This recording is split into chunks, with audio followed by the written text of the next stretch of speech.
Loan എടുത്ത പൈസ കൊണ്ട് ട്രേഡ് ചെയ്യരുത്.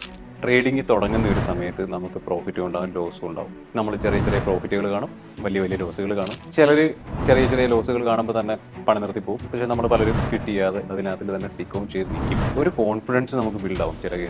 ചില കേസുകളിൽ നമുക്കൊരു വാശി ബിൽഡാവും, ഒരു ഈഗോ ബിൽഡാവും. കുറേ ദിവസമായിട്ട് നിങ്ങൾ ട്രേഡ് ചെയ്യുന്നുണ്ട്, പ്രോഫിറ്റ് മാത്രമേ ഉള്ളൂ. ദിവസം 10,000 രൂപ പ്രോഫിറ്റ് ഈസി ആയിട്ട് എടുത്തുകൊണ്ടിരിക്കുക. 2 ലക്ഷം രൂപ ക്യാപിറ്റലിൽ നിങ്ങൾ ഒരൊറ്റ ദിവസം കൊണ്ട് ഒരു 1.5 ലക്ഷം രൂപയോ 2 ലക്ഷം രൂപയോ ഒരു ഓപ്ഷൻ ട്രേഡ് ചെയ്ത് നിങ്ങൾ ലോസ് വരുത്തി കളയാണെന്ന് വിചാരിക്കുക.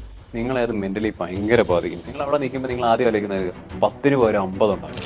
ലോസ് വന്നാൽ എന്ത് വിചാരിക്കും? 2 ലക്ഷം എത്ര ഉണ്ടാക്കി, കുറച്ചുകൂടെ ക്യാപിറ്റൽ ഇട്ടിട്ട് നല്ല പ്രോഫിറ്റ് ഉണ്ടാകും. നിങ്ങളുടെ മുന്നിലുള്ള ഒരു ഓപ്ഷൻ എന്ന് പറയുന്നത് ലോൺ എടുക്കുക എന്നുള്ളതായിരുന്നു. നിങ്ങളുടെ ഒരു പ്രൈമറി കൺസേൺ എന്ന് പറയുന്നത് ഈ ഓരോ 2-ാം തീയതിയോ 5-ാം തീയതിയോ 10-ാം തീയതിയോ വരുന്ന ഈ ഡേറ്റിൽ ഇതിൻ്റെ EMI അടയ്ക്കുക എന്നുള്ളതാണ്. നിങ്ങൾ EMIക്ക് വേണ്ടി ട്രേഡ് ചെയ്യാറുള്ളൂ. നമ്മൾ എന്നൊക്കെ കാശിന് വേണ്ടി ട്രേഡ് ചെയ്തിട്ടുണ്ടോ അന്നൊക്കെ നമ്മൾ ലോസിലേ പോയി നിൽക്കത്തുള്ളൂ.